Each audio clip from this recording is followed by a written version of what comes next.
దీన్నే స్వయం కృతాపరాధం అని కూడా అంటారు. కెరీర్ మంచిగా ఊపందుకున్న టైంలో నోటుకొచ్చినట్టు వాగి చెడ్డ పేరు తెచ్చుకున్నాడు ఈ కామెడియన్. హీరోగా చేసింది ఒక్క సినిమా, కానీ ఆ ఒక్క సినిమాతోనే ఎంత రచ్చ చేయాలో అంతా చేశాడు.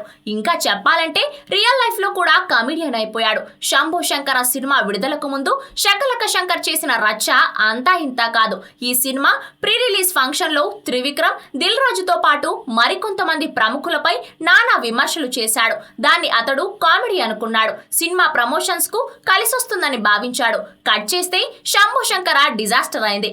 అక్కడితో ఆగది ఈ వ్యవహారం. ఇప్పుడు కామెడియన్ గా శకలక శంకర్ కెరీర్ కూడా చిక్కుల్లో పడింది.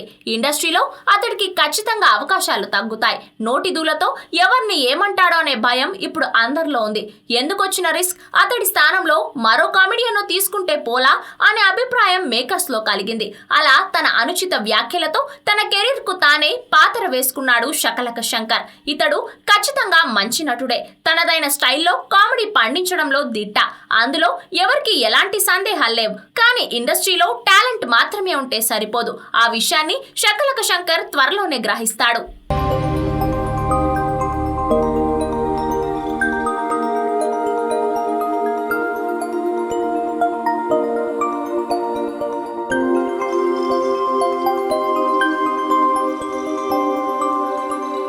ఈ వీడియో గనుక మీకు నచ్చినట్లయితే లైక్ చేయండి, షేర్ చేయండి అండ్ సబ్స్క్రైబ్ చేయండి.